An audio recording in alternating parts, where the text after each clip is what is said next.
From The Australian, here's what's on the front. I'm Claire Harvey. It's Monday, June 3.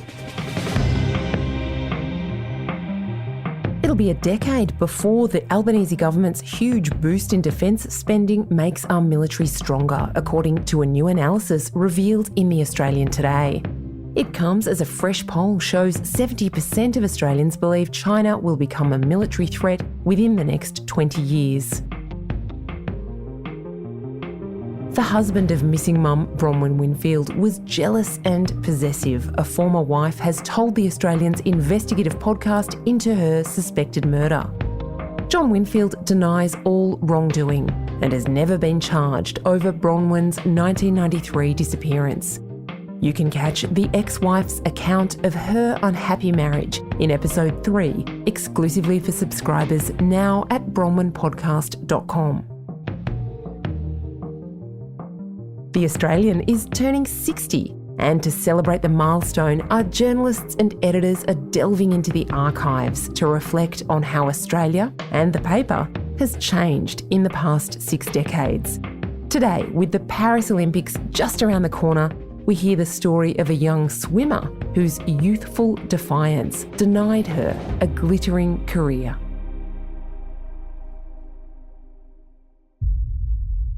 There's a bit of Australian sports lore that almost everyone knows, or thinks they know. Dawn Fraser, then widely considered the greatest swimmer of all time, was banned from swimming for a decade in 1965. Like most Australians, Dawn is upset by the drastic action which will finish her swimming career. In an exclusive statement to Sydney radio station 2UE, she said, But I'm not going to sit down and let people slander my name right throughout the world. And here's what the man and woman in the street think of it.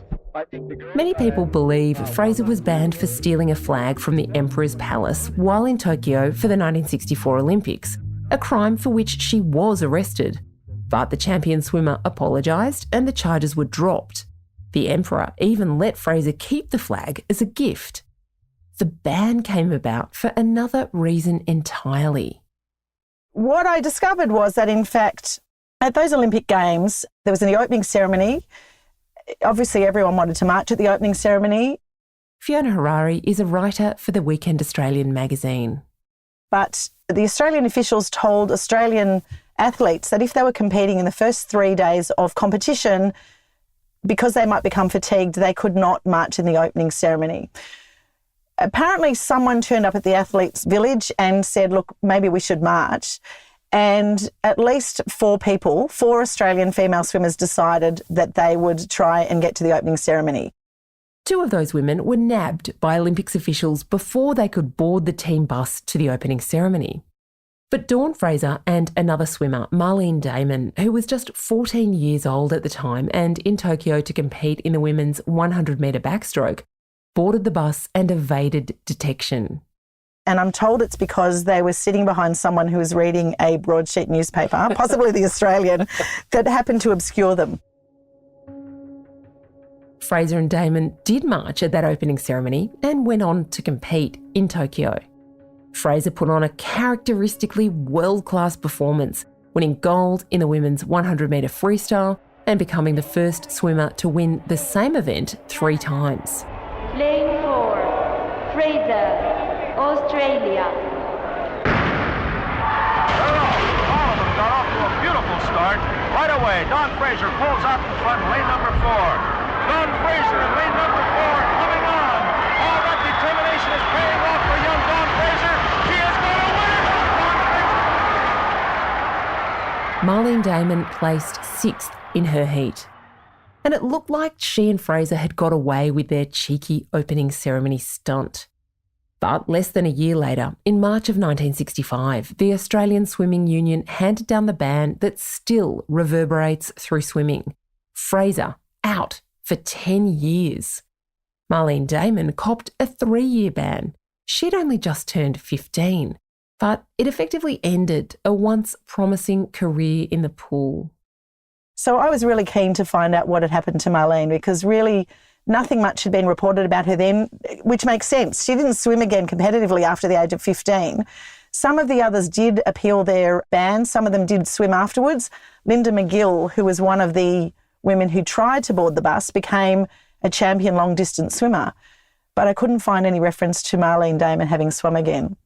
Fiona went in search of Marlene Damon for a series of articles she's written for the Australians' 60th anniversary celebrations. So after trying to find her everywhere, I finally worked out where she lived. I found her phone number. I kept ringing her and there was no answer. I was in Adelaide for another story and I thought, I'm just going to have to try and knock on her door, which is not something I tend to do. But I was really keen to get her in the story. And I was literally in a taxi on the way to her house when I had located her brother by chance, who was a businessman also in Adelaide. And I'd rung him and he rang me as I was literally in the taxi on the way to her place. And he said, yes, sure. I'm sure she'll be happy to talk to you. He gave me a number. So instead of getting the taxi to pull up outside her house, I got it to stop at the pub nearby. I rang her and she was just by chance at home that day. And she said, I'd be thrilled to talk to you. I'd be really happy to talk to you. And I said, I'm just in the neighbourhood. And so I walked down to her house and 10 minutes after I was on her front balcony and we had a fantastic talk. And how do you feel all these years later when you're watching the Olympic Games swimming? Oh, I love it. I enjoy it. I feel as though, you can relate very well to it, even though it's changed a lot. And it's a much bigger event now.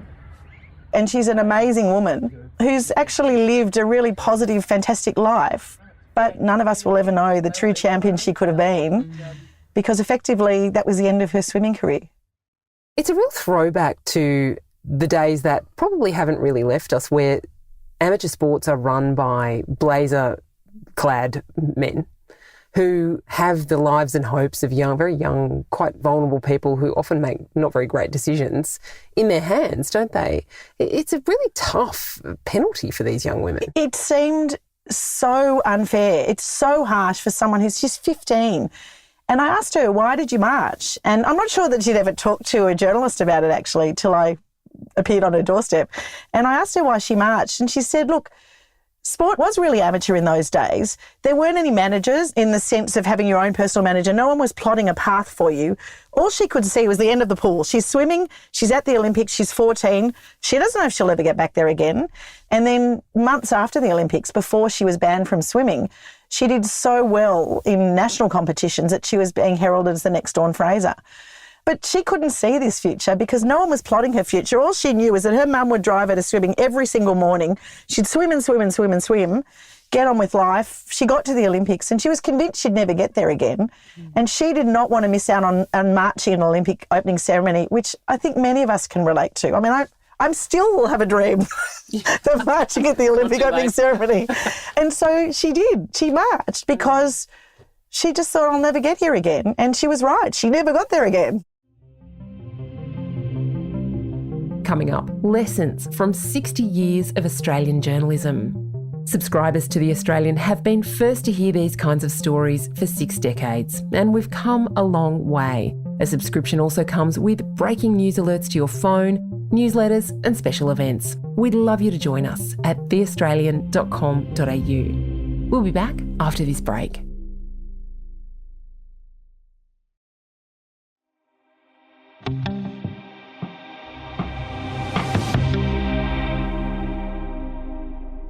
Fiona Harari is one of the greatest chasers I've ever known. She started her journalism career as a cadet in the Age newspaper in Melbourne and has spent much of her career at The Australian. She's a fast talker and a total charmer, and she wins the trust of her subjects because she's ethical and thoughtful. She's spent much of the last few months thumbing through The Australian's huge bound archives in search of stories like the one you heard earlier in the episode. The Australian's deputy editor Petra Rees, who's leading the 60th anniversary coverage, said she's convinced Fiona can track down anyone, anywhere, living or dead. Well, it's a really special series and I am so thrilled with how it's turned out. The backstory to it is quite interesting. About 20 years ago, I was asked to do a series for every weekend called Ad Lib, where I would find a classified ad and I would write the story behind it. I remember this, and I remember you looking through the classifieds, in either other papers or our own papers and finding what you thought might be a good story. Yeah, and I have to say, when I was asked to do it at first, I remember thinking this is a really stupid idea, it won't work, but I'll try it. And it turned out to be incredibly rewarding. So I'd find these little ads and I'd ring the number up, and the way I like to describe it often is I might ring someone up who is advertising goats, and I'd say, hi, I'm ringing about your ad for the goats. And they'd go, oh, do you want to buy the goats? I go, no, actually, I'm a journalist at The Australian. And anyway, I start chatting to them. And very often, from something as obscure as someone selling goats, you might end up with a story about a tragedy in that family or a really funny story about something else. You just never knew where it went. But very often, the ad led to something entirely differently. So some of the editors at The Australian decided for the 60th, clearly I could find people from ads, I could find people who had been involved in previous news stories, which is a great idea, except that when we had lots of ads around and newspapers in those days came with phone numbers, and I was charged with finding one news story for every decade The Australian's been published, finding one news story that we had run, and then finding out what happened next. The front team sits not too far from Fiona in The Australian's Sydney newsroom. For months, we've heard her on the phone in search of the people who appeared in the pages years and even decades ago. Very often what I did was Google these people to see if anything had been written about them. And the second thing I did was to find out if they were still alive. And as you can imagine, many people weren't after 50 or 60 years. So then I would try and find the people. Very often, as you can imagine, from the 50s and 60s, they had incredibly common Anglo names. People moved states. And then if I did finally find them, which could take like literally weeks to find people, and I was not going to give up on any of them, sometimes they would not want to talk. And I found that mostly that was where they were a story that had something to do with medicine, or there was a sort of a medical backing to a story. So it might be the first person through whatever treatment in Australia, or transplant recipients, etc. They were the ones who tended not to want to talk. And I think that's fair enough. But every time I got to a dead end with someone who was no longer alive or didn't want to talk, I actually ended up with a better story anyway. So that was quite good, because I was not going to give up on any of these stories. It was the trusty landline that yielded the best results in Fiona's search. I have to say, after all these years of working, I was so determined to find these people by the end of it. So, you can scour all sorts of records online. There's nothing as good as a phone book. People forget. Some people, particularly for older people, are still listed in phone books. There's lots of records you can access, but you still won't necessarily be able to contact the people, because you actually need an email address, or particularly a good old-fashioned phone number is going to put you in touch most rapidly with people these days. Do you find Facebook useful? Ish. Yeah, sort of. I mean, I did reach out to some people through there, but interestingly, I looked the other day, and the few people that I did reach out to through Facebook, who I've subsequently interviewed, not one of them has actually seen my Facebook message yet. So I'm not so sure that it's that useful. Maybe for different demographics, for younger people who are on it all the time. Although there were some younger people in this story and they didn't reply to the Facebook messages either. I think Facebook's now for old people. They didn't reply. No, I'm not sure who it's for. This exercise in reflection has been as illuminating for Fiona as we hope it will be for readers of The Australian. What have you observed about the way journalism and The Australian have changed in those years? What I was really amazed about is how little the news has changed. I think we all feel at the moment that the world is spinning slightly off its axis. But in fact, there was a similar mix of stories often in the paper about difficulties and wars in the Middle East and in Europe and people being on edge. That was the one thing that really struck me. And obviously there's degrees of seriousness, but the same issues have been around, I think, for a long time. There were a lot more human interest stories I felt back in the 50s and 60s.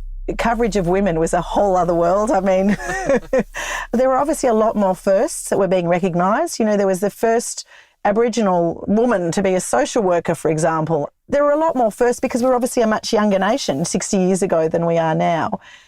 But it was the sameness of a lot of news that really I found quite interesting. Fiona Harari is a writer with the Weekend Australian magazine. You can read her reflections on the Australians' past 6 decades every week for the next 6 weeks in the paper and online at theaustralian.com.au.